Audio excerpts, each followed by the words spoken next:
Good morning, good afternoon, and good evening to all our participants all around the world. I'm Luca Ragazzoni, the Scientific Coordinator of CRIMEDIM, the Center for Research and Training in Disaster Medicine, Humanitarian Aid, and Global Health. So we are here today to talk about our experience in training and simulation for healthcare workers during the current COVID-19 pandemic. Before starting, I would like to thank a lot HNPW and OCHA for this opportunity to present our experience, and also I would like to thank all our collaboration with the different NGO and governmental organizations during this COVID-19 pandemic, especially WHO, which are also hosting us as a partnership network, the EMT initiative of WHO, and also NGO like UKMed. We have been collaborating since the beginning of this pandemic, UKMed and UK EMT. Of course, Doctor with Africa QAM, we have been working in several countries, not only in Italy but also in Sierra Leone. And the first presentation will be about also the collaboration with the governmental organization of the Piemonte region, the Disaster Medicine Service, who is managing the disaster response here in the Piemonte region, and is also the organization who has the EMT Type 2 WHO verified EMT. And the first speaker will be Dr. Alessandro Lamberti Castronuovo, who will talk about our experience in training in a urban field hospital. Thank you very much for being here, and I hope that you will enjoy our session.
Good afternoon.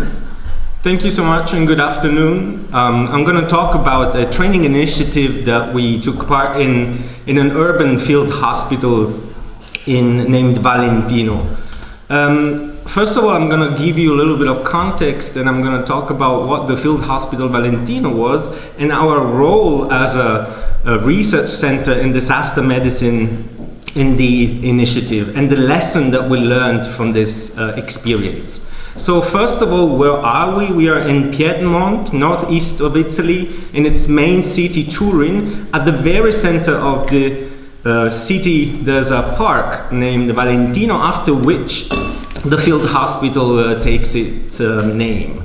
We are in November 2020, at the beginning of COVID-19's second wave, and similarly to what was happening in the rest of the world, also Italian system was overburdened with in its health system. And public health authorities and emergency medical services were trying to find ways to ease the strain off of the health system, like re-engineering in-hospital services, expanding in-hospital stay capacities and closing dispensable services, creating the so-called alternative care sites like the Valentino Field Hospital. And CRIMEDIM, our research center, was appointed for the creation of guidelines and the setting up of the training.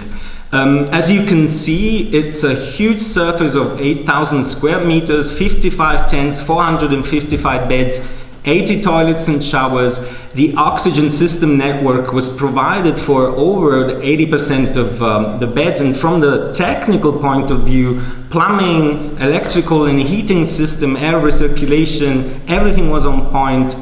And even the logistics, cold chain for drugs, consumables everything was there. And the Piedmont Disaster Medicine Services managed the miracle of building everything in 11 days.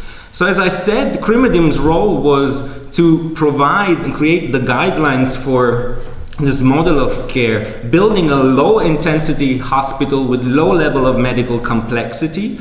So the multidisciplinary team made of ER doctors, anesthesiologists, infectious disease specialists, community-based doctors and disaster experts, everyone contributed to building the guidelines. And the human resources were provided by the main Turin's research hospital that provided, again, young medical doctors or recently graduated nurses. But you have to imagine that most of them have little or no clinical experience. They hadn't worked with COVID so far, and they were coming from non-clinical specialties like pathology.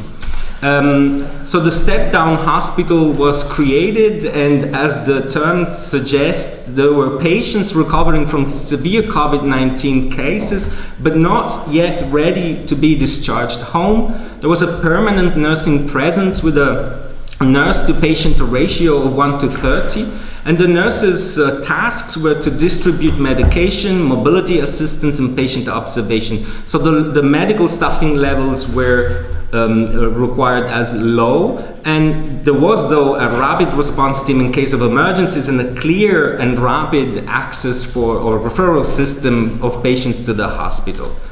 The training sessions that we organized, you have to imagine the unique setting. So this was a newly built hospital in the midst of a pandemic, in the middle of a city, with inexperienced healthcare professionals from universities. And though also, besides healthcare professionals, there were also logisticians and engineers. So we decided to set up a training program with a quick overview in different aspects. We gave a guidance in disaster medicine, like what's it like to work in a field hospital? What are some soft skills that you need to have to work in such a context? Some IPC, standard precautions on IPC, PPE, staff behavior in outbreak setting, a quick overview on clinical information about COVID-19, triage, documentation. So what are the admission and discharge criteria, where to keep track of patients' records, how to do the ward round, and of course, logistics information like use of equipment, how do you turn on oxygen concentrator, how do you monitor the saturation of patients. And ultimately, the simulation was then ended up being the most effective and rewarding part of the training. We decided to set up 4 different types of scenario, from the very first moment of triage to the medical examination. Where do you place the patient admitted? How do you practically do the ward round? And what happens if you need to resuscitate a patient? How do you alert the emergency team? And then our coordinator, Luca, introduced this element of surprise that we called a disaster in the disaster. So, for example, what happens if, for example, a bomb explodes in the middle of the hospital? So many elements were assessed, like from the practical point of view, the use of equipment, oxygen concentrator, monitoring equipment, resuscitation equipment, phones, computers, but also the workflow. We tested the workflow, we improved the communication, we even helped every healthcare professional, every person working there to understand who was the anesthesiologist, who was the nurse, who was the logistician, who was the engineer. And then we realized that there were some missing parts, like for example, no one had telephone numbers lists, so no one knew who to call. In conclusion, it was an interesting experience for all of us because, first of all, it gave us a model of low intensity care in an urban setting in the midst of a pandemic. So we set up this scenario that was specific to COVID-19, but of course is generalizable to other events. We realized that our role as a research center in disaster medicine was that of a facilitating role in this context. Simulation proved to be very important between different stakeholders that did not have any or had little experience in disaster medicine. And what was the lesson that we learned from that was that we established a working group on a topic: sensible search capacity, capability planning around alternate care sites. We are currently writing publications about it, and this, of course, was a unique experience of work in our own country in the midst of a pandemic.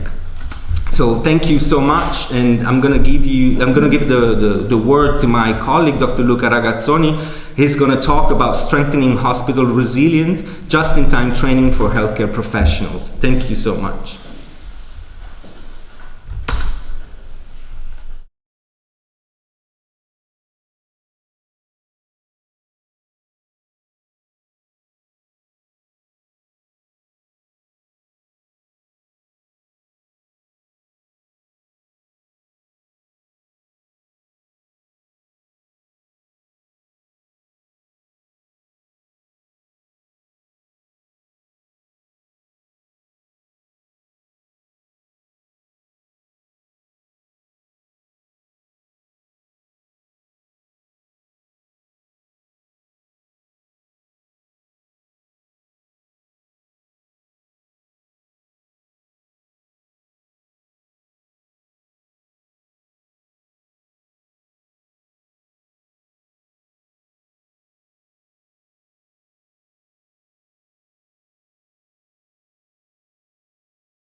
Thank you very much, Alessandro, for your speech. Now we will talk about the just-in-time training provided in a tertiary referral hospital, and also an experience with the virtual reality simulation.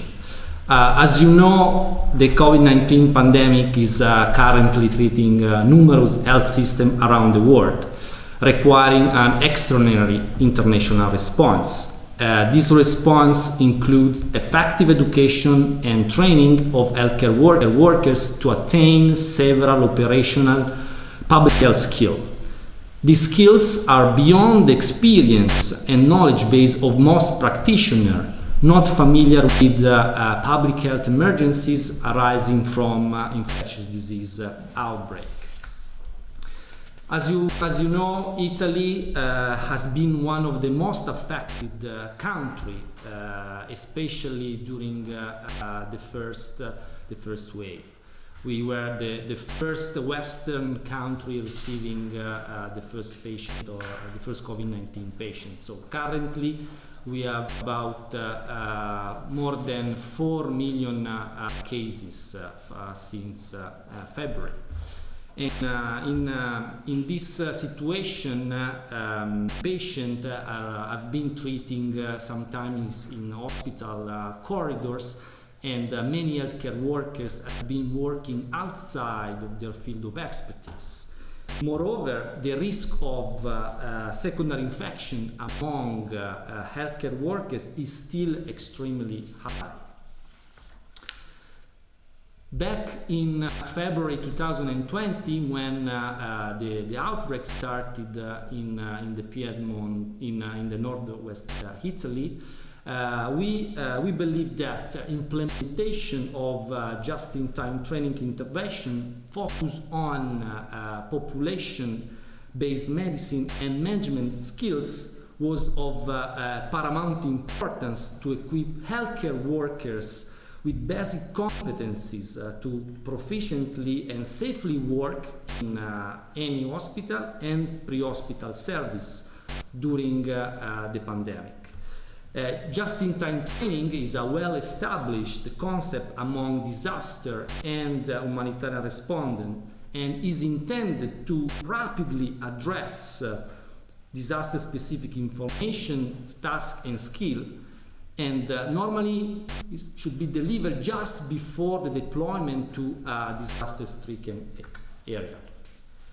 So what we have done in the Novara University Hospital, which is the second larger third-level referral hospital of the Piedmont region, was exactly to start in implementing just-in-time training. So while COVID-19 was rapidly spreading in the region, the activation of the hospital contingency plan for a massive influx of patients changed completely the structure of our hospital, and the emergency department and ICU expanded their surge capacity to deal with the huge amount of patients coming in. And more than 200 COVID-19 beds were made available, changing some of the wards already present in the hospital. And more than 300 healthcare workers were asked to change their roles. So, therefore, we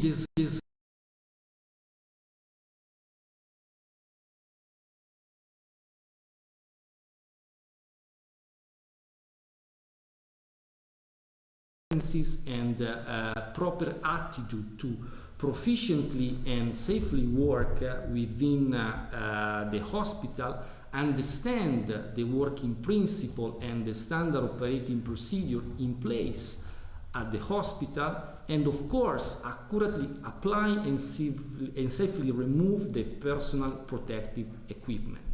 And we believe that understand basic principle of disaster medicine, such as surge capacity, triage, how to deal with scarce resources, and also to change the roles of health professional applied to the COVID-19 pandemic was the key to increase the effectiveness of our response in the hospital. As you can see from this slide, is the curriculum framework that we have created, designed, and implemented during the first wave back in March. So at the end of the training, participants met the needs of the hospital, seeking qualified hospital-based healthcare personnel with basic infection prevention and control competencies and awareness of disaster medicine, ready to respond to the COVID-19 pandemic. The most important learning objective was to practically improve the public health management component and awareness. And we decided not to deliver the mere theoretical knowledge, but to focus on the practical attitude of the healthcare workers. This curriculum framework has been published in academic medicine, one of the most important academic journal, scientific journal that publish about training and education in medicine in general. So the second part of my presentation would be about the virtual reality just-in-time training, because while we were delivering the training, we highlight the importance to add also innovative methodology in delivering training, and we partner up with UK Med in creating this type of methodology. Actually, already during the Ebola response, in West Africa, we applied an innovative just-in-time training methodology using virtual reality simulation. At that time, we demonstrated that virtual reality simulation is effective to increase staff safety before taking on the risk of working within an Ebola treatment center. And this experience during the Ebola were in collaboration with Save the Children, and we worked in London to train healthcare professionals before deploying to Sierra Leone, and also in the field. We trained more than 1,000 local staff with virtual reality before entering the Ebola treatment center in Cape Town.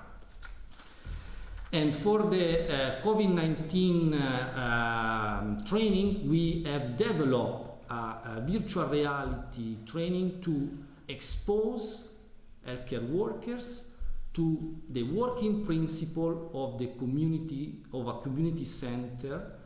And as you can see from this slide, we have created in virtual reality the triage. With this methodology, you can expose also remotely participants to the different working principles within a COVID-19 treatment center. In this case, a community COVID-19 treatment center. Not only the triage, but also the wards. And as you can see, you can easily walk in and train participants in understanding the working principle and the safety measure within the facility. And we have demonstrated the importance and the effectiveness of this methodology. So why virtual reality? Because we can simulate highly specialized real-world environment. The training can be done remotely, ensuring access to a high number of staff. The training is safe for high-risk scenario. You can also increase knowledge retention because the participant can see many times the scenario. You reduce the cost of your training, which is a key today for the current travel restriction. So you can also embed virtual training, virtual scenario in a face-to-face training to create an hybrid training to provide a realistic virtual exposure of your environment. And of course, it could be adaptable to different contexts. So to conclude, the lessons learned that we took from the experience is our idea to address disaster medicine concept was crucial to increase the awareness of the healthcare professional and also increase the effectiveness of their response. So since most of our participants were the first experience in responding to a large-scale public health emergency, this was important to include this concept. Therefore, the current pandemic should stimulate to consider introducing disaster medicine in the medical and nursing school program and also in the different curriculum and training all across the world. So thank you very much for your attention. So I'm very pleased to introduce you the next speaker. The next speaker will be Dr. Andrea Conti, and he will present our experience in disseminating our training through a training of trainers online approach. Thank you very much again.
Good afternoon. I will introduce you our strategy to promote the dissemination of knowledge in the era of COVID-19 using a training of trainers online approach.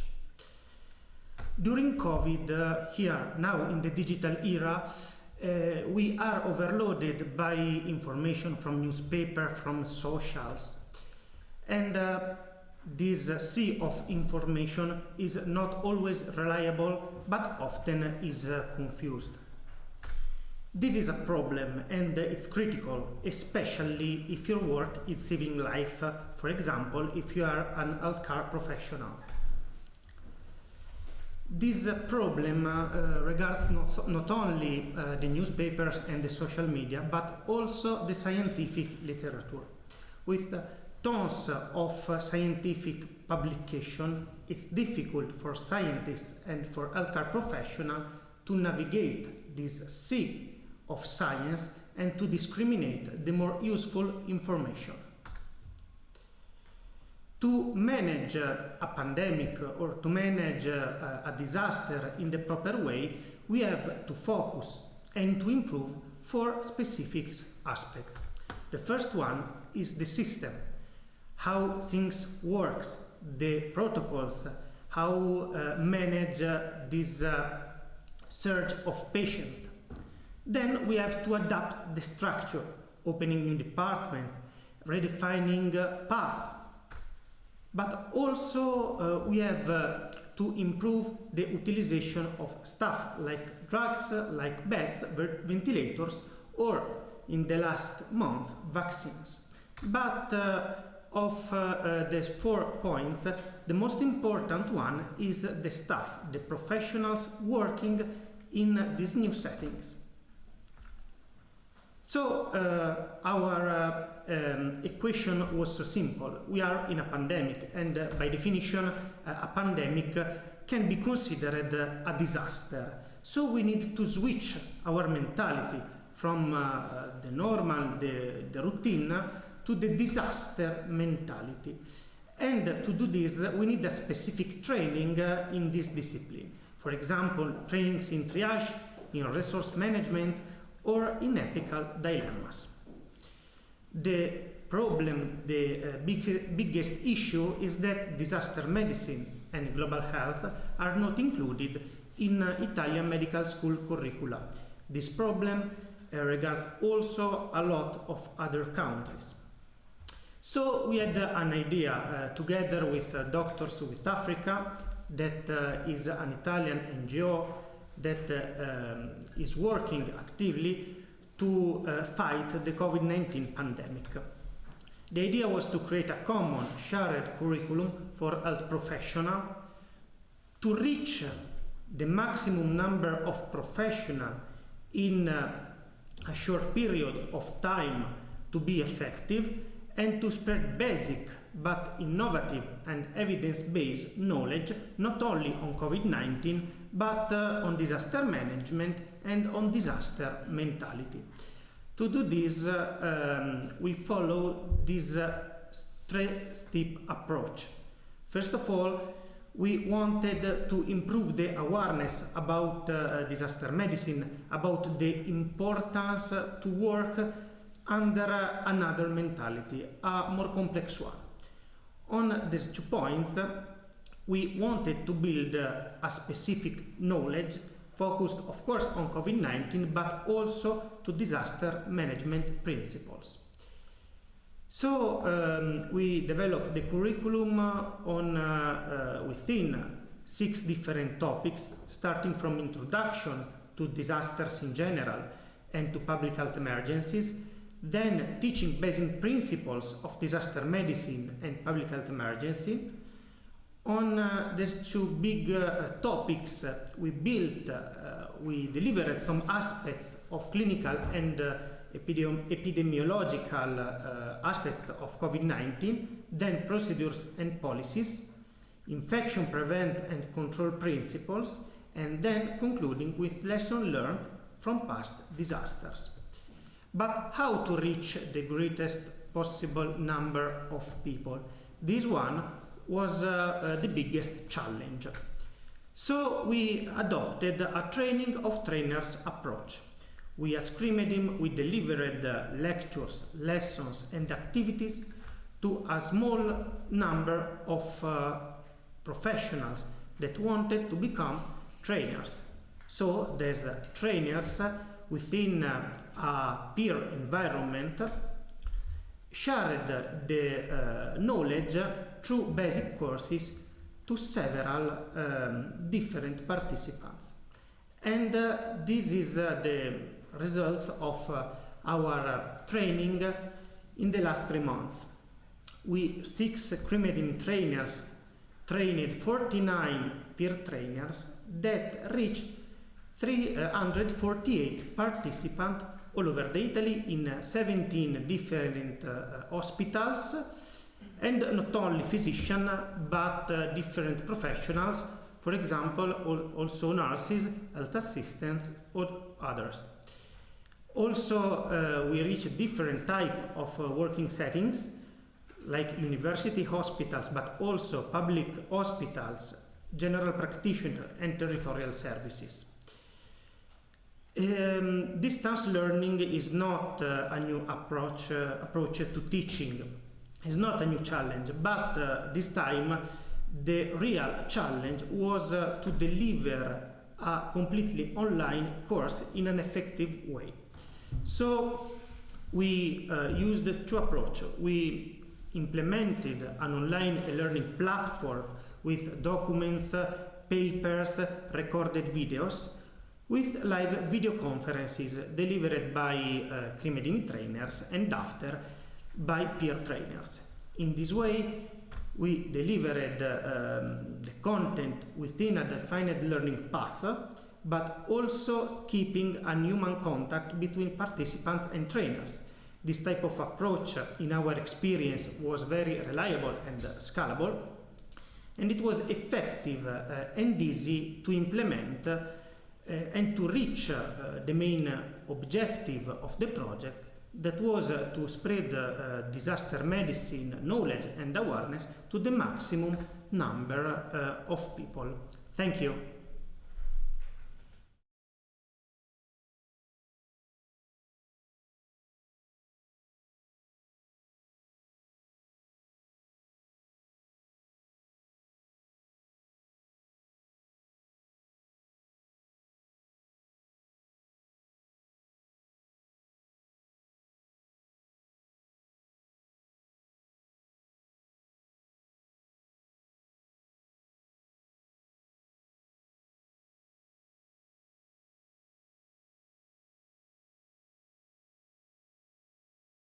Both at home and in the hospital. So in this brief presentation I tried to present the different adaptive and transformative changes that NEMS had to undertake in response to the COVID-19 outbreak in the country and pandemic everywhere, that tested the capacity of the system but also proved its resilience and its coping mechanism to sudden stress. Thank you for the attention, and I would like to introduce to you the next speaker, that is Dr. Hossan Bahattab, that will talk about the training for emergency medical teams and especially the TEAMS project. Thanks.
Hello everyone, good afternoon.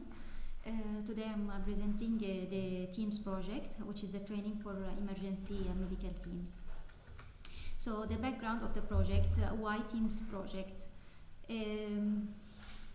More people has been affected by a disaster these days, and unfortunately sometimes this disaster is beyond the capacity of the national health system to respond alone. So many international emergency medical team has been deployed recently to the affected countries. But unfortunately, since the Haiti earthquake, there were concerns about how these teams are prepared for deployment, and especially for they were not prepared, and they were not cooperating with the national health system, and they were not cooperating with the other teams in the field. To address these gaps, the Emergency Medical Team Initiative try to improve this problem by leading the emergency and leading and coordinating the emergency response, and also the European Union in the same line has launched the European Medical Corps to help mobilizing the medical and public health team and the equipment for emergencies. But the teams themselves, to achieve these goals of appropriate response, they need to be trained and educated before deployment. But unfortunately, there was a lack of a standardized curriculum, and for the available training models for the teams, they were only focusing on individuals rather than on the team. So the emergency medical team, to perform well in the field, they need three competency areas, which the first one, the professional competency and the license to practice as a medical or health professional, in addition to adapt their capacities for limited resources and emergency context, and also to work as a team in the field. But unfortunately, despite being the competency 1 and 2 being addressed by other academic institutes, the last competency or the third competency area, which is the team performance, are not being addressed, and when exist, it directed toward the individual rather than the team training. So this was the idea of the TEAMS project, which is led by CRIMEDIM, to develop or to create a training framework for emergency medical team, and to also develop training packages for them. The training needs, and by analyzing the existing training models, and by the result of this study, Delphi study, was creating an operational training framework with different training area, which is include collaborative training, working in difficult environment, cultural awareness, safety and security, psychological health, in addition to the media management and the logistic, healthcare, and data collection and reporting. To operationalize this training framework, the team project created 8 team dynamic exercises based on the training needs and the training framework developed through the Delphi study. So this training characterized by being scenario-based and health-related, but based on the team's standard procedures and equipment. And the most important thing, this training is not focusing on the technical aspect, but on the team performance on the field. So the end product of the team project was 8 simulation-based exercises, which is based on scenarios that likely the teams encountered in the field, and each one is a standalone module that can be delivered alone if needed according to the need of the organization. And but you can also the 8 exercises delivered sequentially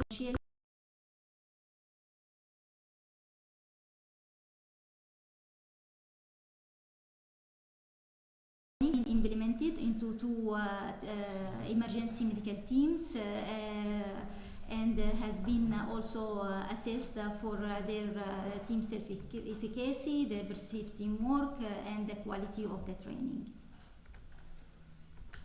In order also to facilitate the use of these packages, the Team 2 project created the training of the trainer, which is also piloted and delivered for the two teams. The teams 3 also now, despite being a team 1 and team 2 achieved their expected result, but we need continuous improvement, and team 3 try to improve and update the current packages with the new scenarios and exercises according to the disaster risk profile. And also the emerging changes in the emergency medical team structure. This also project aim to include more partners and experts and disseminate and deliver the training teams to wider teams and to conduct across border small scale exercises. So to conclude, the team project created validated training free of charge training packages that can be used by emergency medical teams around the world to enhance their capacities. So the teams around the world are free and welcome to access to these training packages. Thank you very much. And now to the next speaker, Dr. Lina Echeverri.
workforce. So the initiative builds on a global health workforce that is aimed to develop, to train, precisely to respond to all hazards in different parts of the world.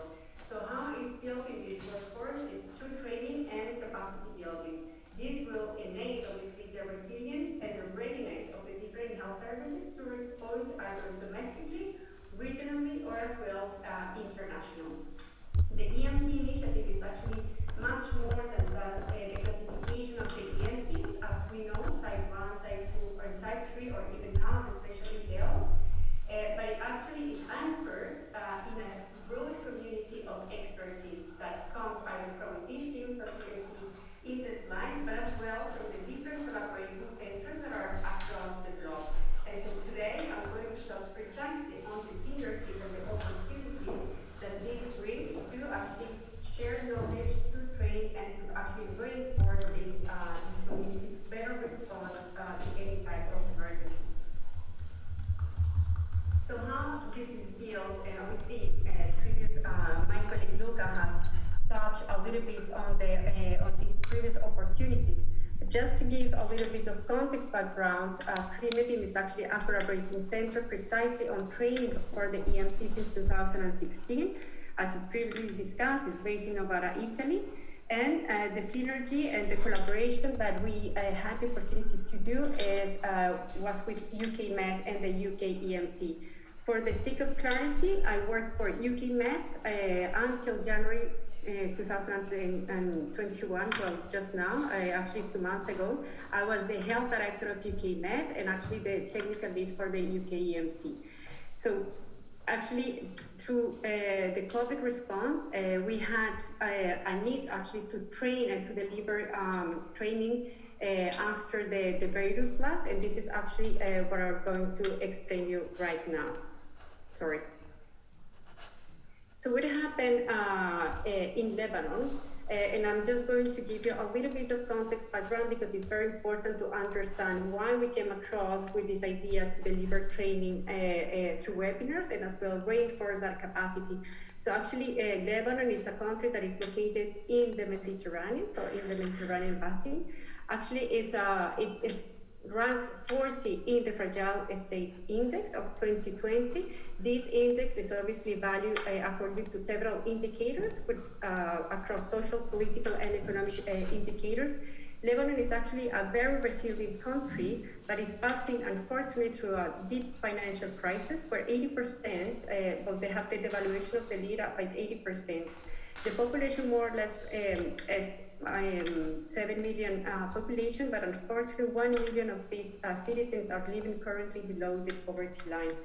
They are undergoing a humanitarian crisis. As we know, they have been the first ones to respond to the Syrian crisis, and they are hosting 1.5 million Syrian refugees, but they as well have always hosted refugees within the region, especially, for example, the Palestinian refugees.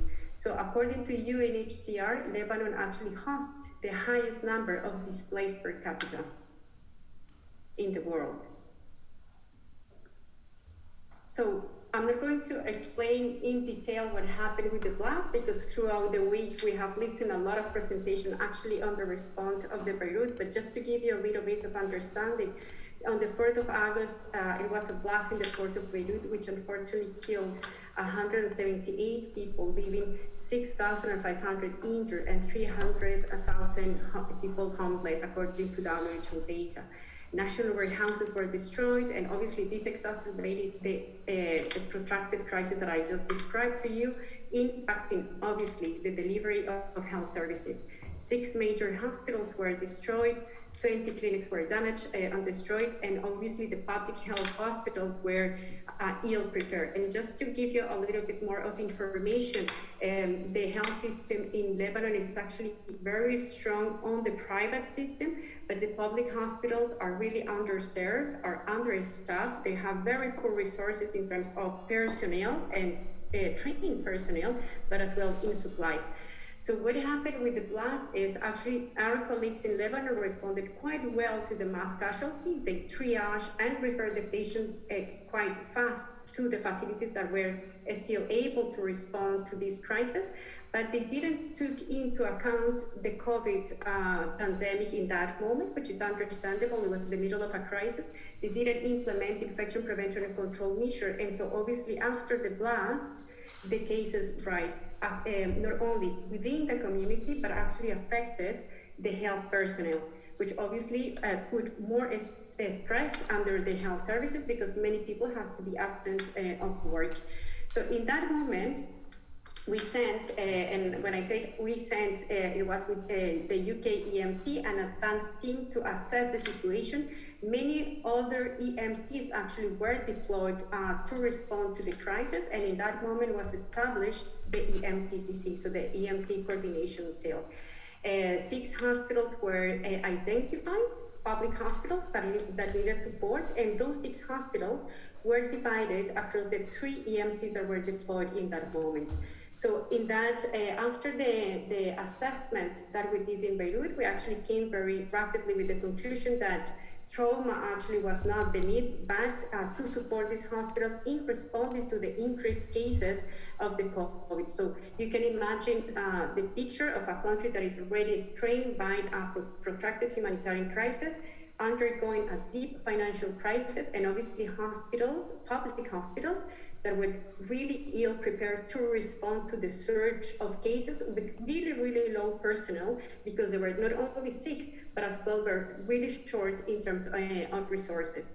So we, as well as an EMT in that moment, had an amazing constraint to actually deploy all the teams. So we needed 2 reporters from the trauma search that we were going to send to actually meet the needs of Lebanon in terms of training, capacity building, and as well personnel that could support our Lebanese colleagues in the response to the training. Mainly of the staff that we were using in that moment, UK Med has, and the UK EMT actually has a very good register of people from the UK, but as well has been building very strongly a humanitarian, so international staff.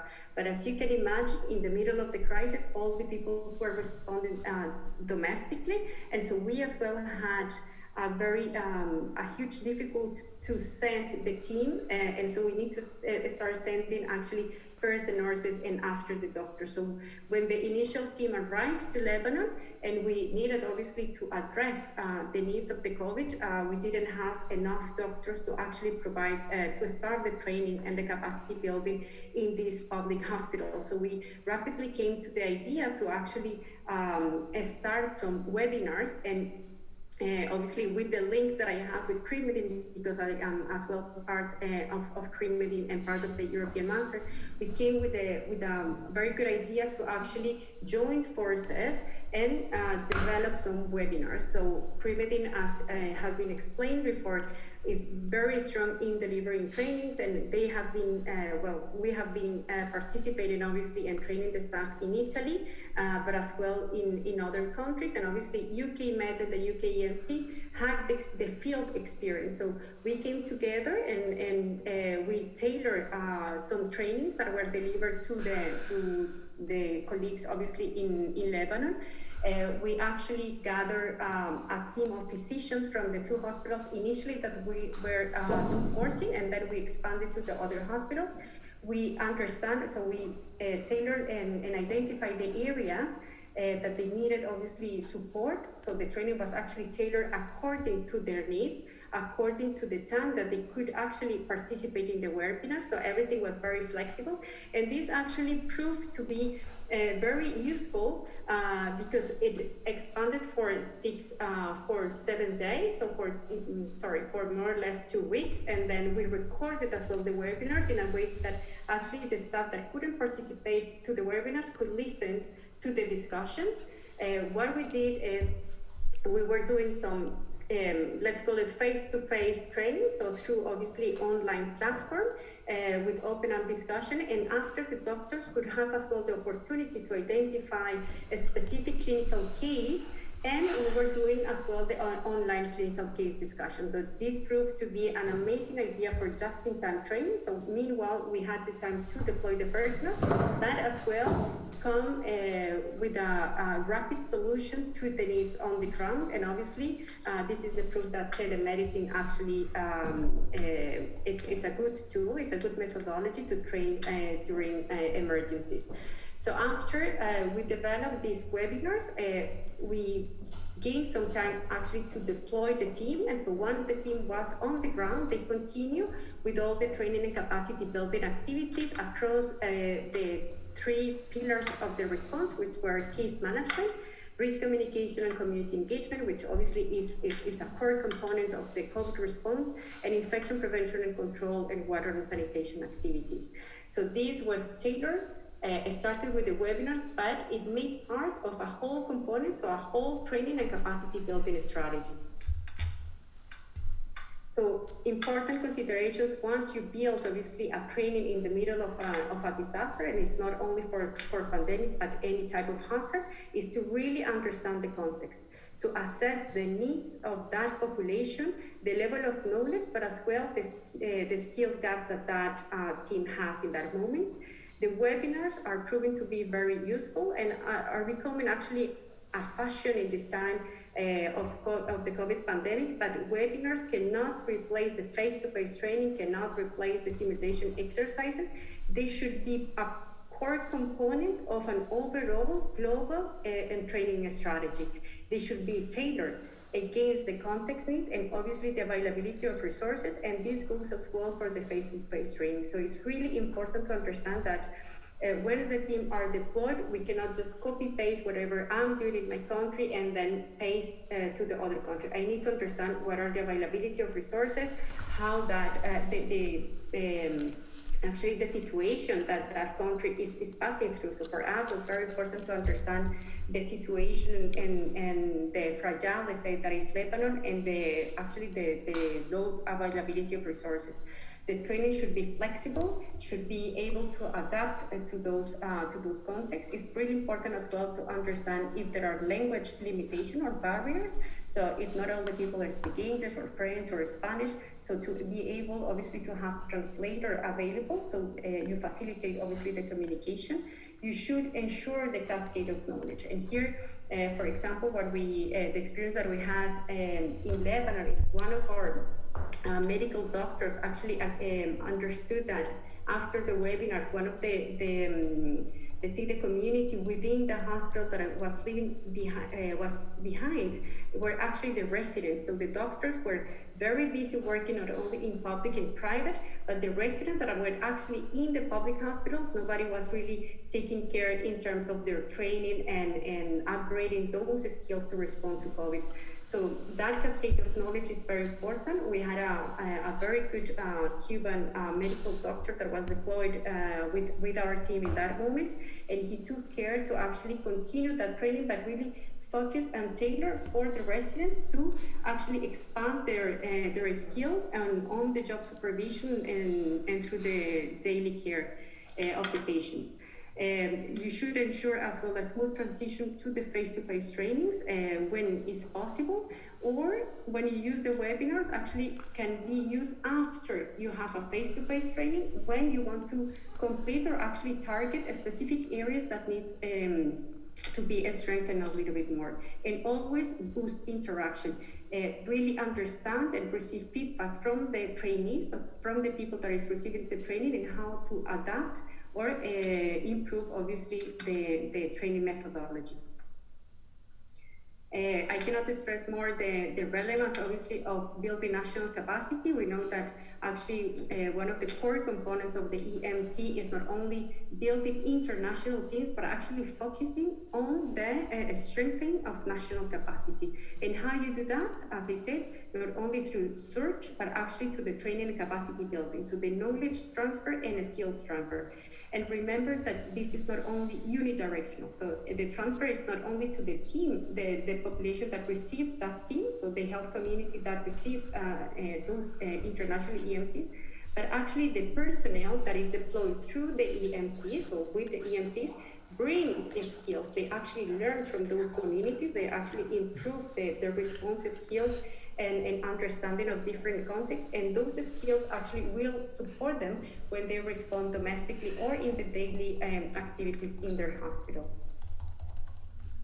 Last but not least, the benefits of the whole synergy. So as you can see, the training from building that bridge between EMTs and the collaborating center is precisely to foster collaboration. And I think this is an amazing opportunity for the rest of our colleagues to actually build into that, either because EMTs can deploy together, can embed into another EMT, can provide a specific skill set to another group, but actually use the WHO collaborating centers. It could be CRIMEDIM, it could be the Koch Institute. I mean, there are amazing collaborating centers where you can actually reinforce and build that evidence-based and as well document what we are doing.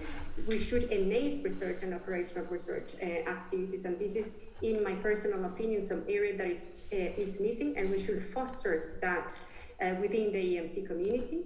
It's a mutual learning opportunity, knowledge sharing platform, and actually amplifying what we are sharing today. This should be amplified to improve the quality as well on the teaching methods, and actually development of critical skills and the innovation. And in the innovation, I'm not going to go into the detail because my colleague Luca explained, but actually just to reinforce that academic and NGO can partner actually to innovate when responding to massive crises, as had been the COVID response, but as well the Ebola in 2014. So thank you very much for your attention.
Hello everyone.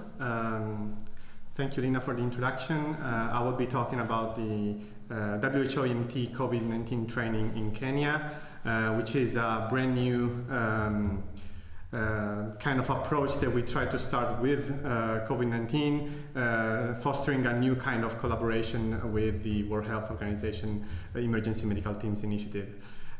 Basically, what was asked was to provide technical support to enhance the capacity in clinical management of UN staff infected or suspected with COVID-19 in Kenya. So we decided to take an approach in which we would send international experts who would train local staff, in particular at the Nairobi hospital, which is partly devoted to the treatment of UN staff, and we would also have local staff outside of the UN side to join the training, so that we would have a trickle-down effect in the local health response at large. So how do we do this? We decided to start a roster in which we would get all the mid-senior experts that belong to, we call it the CRIMEDIM network, which is the joint network of all the alumni from our courses, plus worldwide renowned experts in the fields that are relevant for this kind of deployment. And also we decided to open it to our collaborating organizations and other research centers, and then open a global call for all those who would qualify, and then they could join this roster of people that can be considered for urgent and emergency deployment. And this roster would then be jointly managed by CRIMEDIM and the WHO EMT initiative.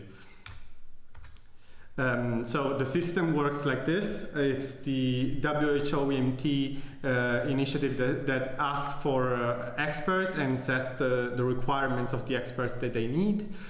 We go to the roster, which comprises more than 1,000 experts, and we submit the experts that are chosen, that qualify for this kind of deployment.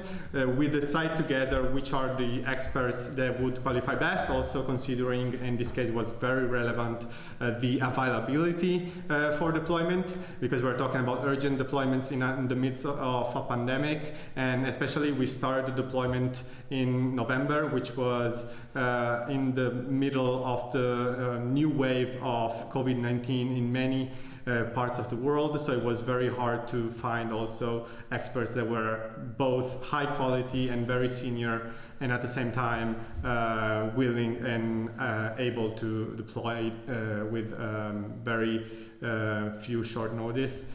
And then we will send the proposal of the team to the WHO office in Nairobi, who would go through the experts, and if they approve them, then we would deploy them to carry out the training. The team of experts that we chose for this kind of deployment was a team of 3 people. One was an anesthesiologist or emergency physician, then an IPC expert, and then an ICU nurse. They all had to be senior level and with experience with COVID-19 patients management. Also, of course, they have to know how to share their knowledge, because that's a fundamental trait in this kind of environment. And then we had several rounds of a team of experts that we deployed throughout the months from November until now. So this is it about the WHO deployment of experts in Kenya. I will now give the floor back to Luca Ragazzoni, who will wrap this event up and then talk about also the future developments in disaster medicine and the future for our research center.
So we have reached the end of our presentation, and before ending the session, I would like to ask the attendants if they have any question about the presentation we have just delivered.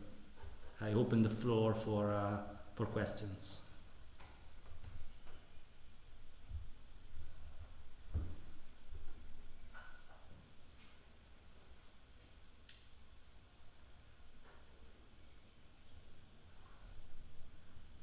Okay, Natalia, so you can open your mic.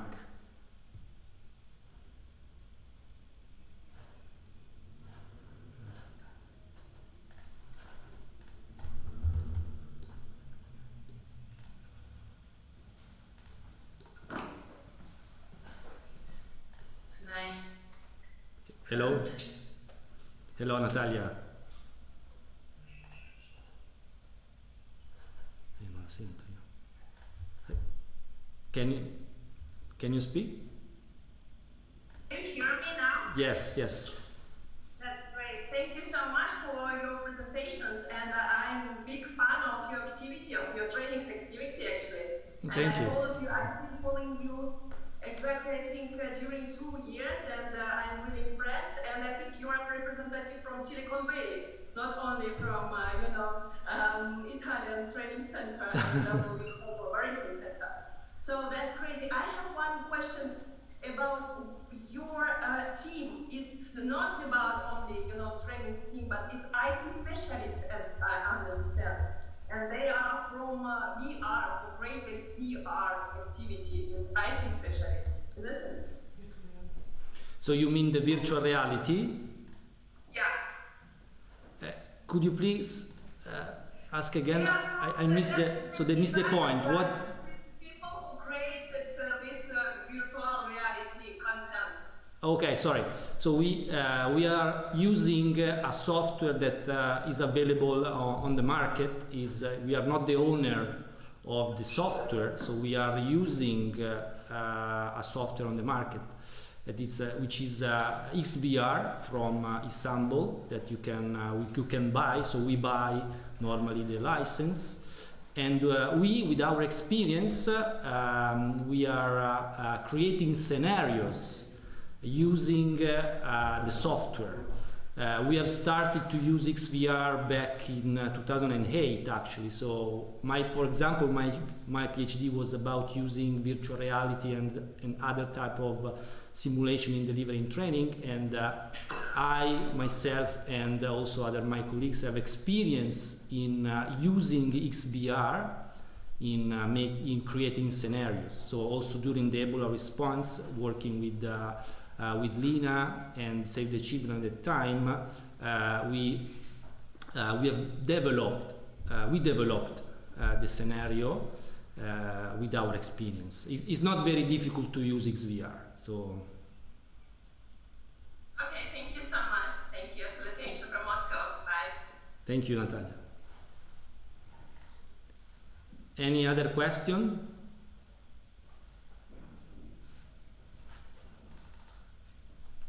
Tony.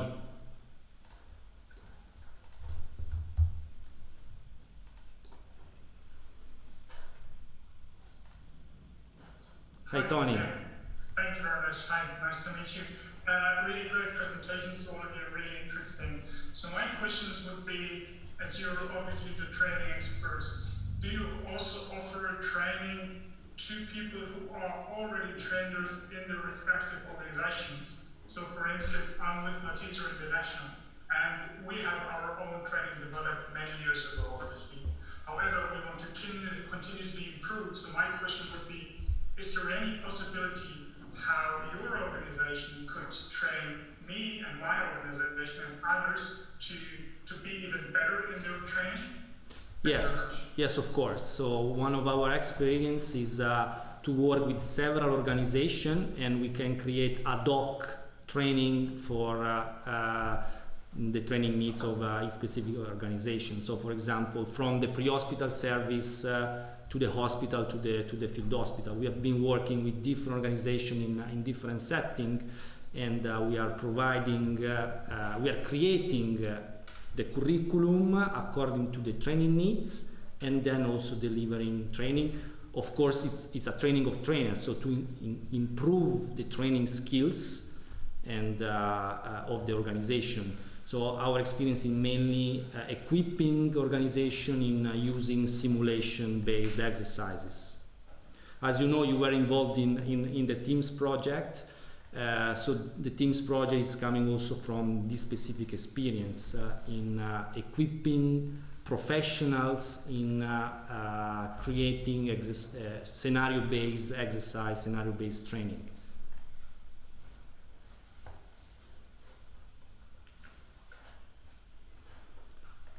Any other question?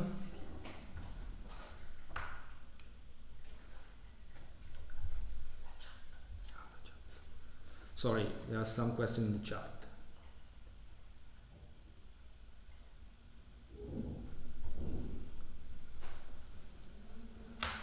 Yeah, Victor is asking if we have experienced difference in training people in Sierra Leone compared to other countries. According to the Ebola experience, probably I will ask Marta to reply to your question.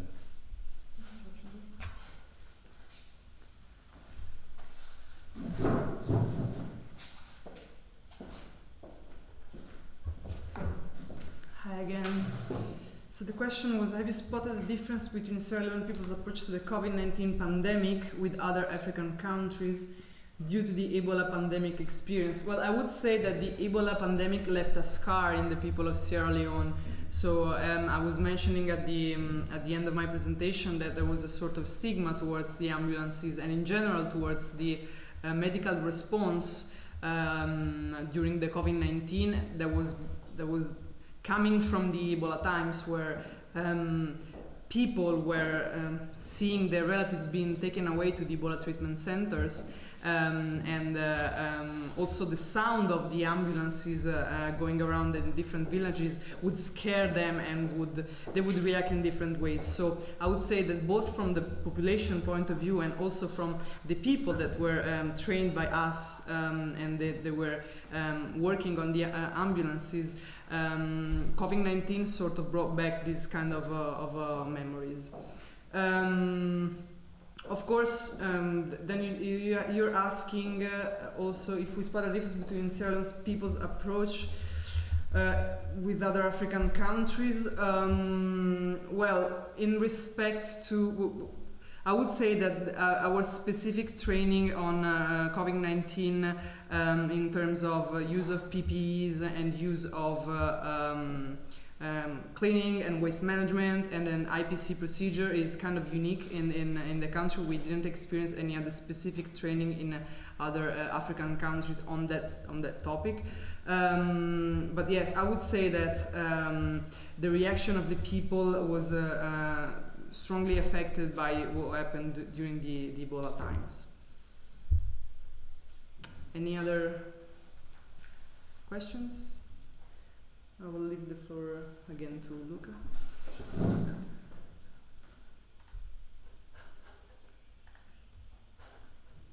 Thank you.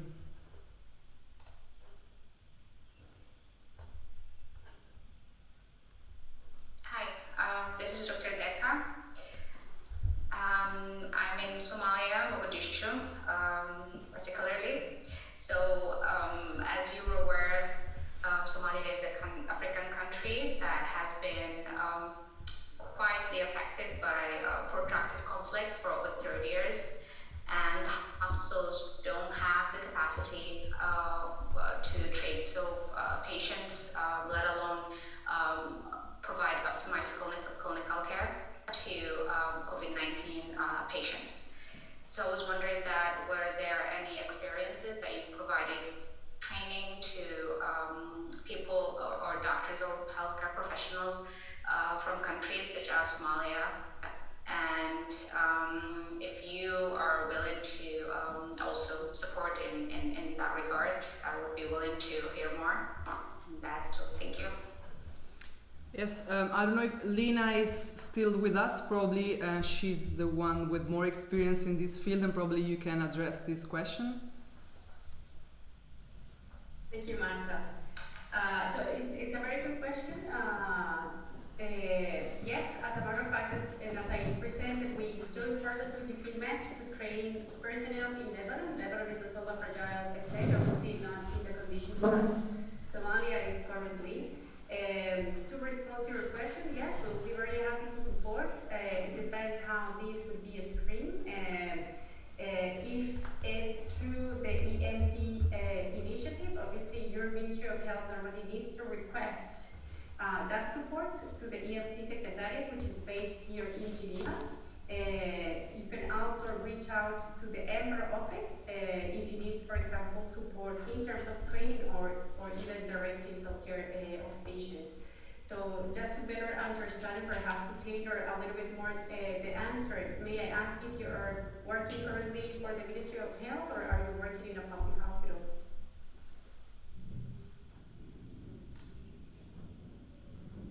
Dr. Deca, are you still there?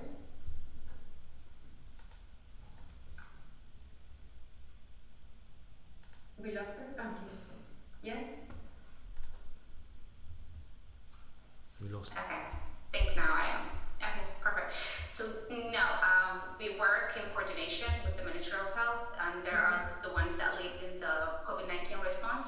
But as the country doesn't have the capacity and the infrastructure, most of the health services is provided by NGOs. So I work for an NGO, as well as Children's Village. And so we are providing COVID-19 response and routine healthcare services in referral hospitals as well as district hospitals. So we are. And obviously there's been a lot of gaps in terms of training staffs and also especially with the critical care for patients of COVID-19. Absolutely. So because obviously it would be through NGO, we could definitely have a conversation, bilateral conversation between CRIMEDIM and your organization to identify obviously the gap and how we can support that and establish that collaboration.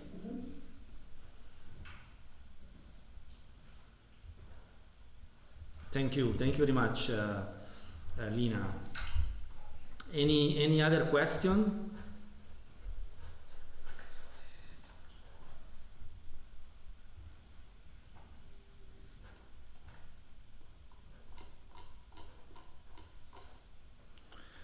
Okay, so it seems that there is no other question. So therefore, I would like to conclude. And so first of all, I would like to thank all my colleagues who have presented today, and also those who are not presenting today, who have been working throughout this year during this pandemic response to support several healthcare systems all across the globe, not only in Italy, but as you can see from our presentation, all over the globe. And of course, I would like to thank all the organization that has been collaborating with us, UK Med, Doctor with Africa QAM, the WHO EMT initiative, and the disaster medicine service here in the Piedmont region, and also many hospitals affected by the pandemic here in Italy, especially the Novara hospital, where we are the city where we are based, and where also I am attached in some activities there for disaster response. And I would like also to thank all of the participants of these webinars, and especially would like to thank OCHA and the HNPW collaborators and staff who are so supportive to this initiative. I would like to say that training, education is a key to improve disaster response and humanitarian assistance, and CRIMEDIM with all their collaborative institution, and since we are WHO Collaborative Center, we will dedicate ourselves and our energy to continue our work in advancing the training and also to create innovation within this landscape. And I would like to say that we would like to enlarge and improve our set of collaboration, and we will be very pleased to collaborate with all of you. So thank you very much again, and I hope that we will see each other very soon in presence somewhere in the world. Thank you very much.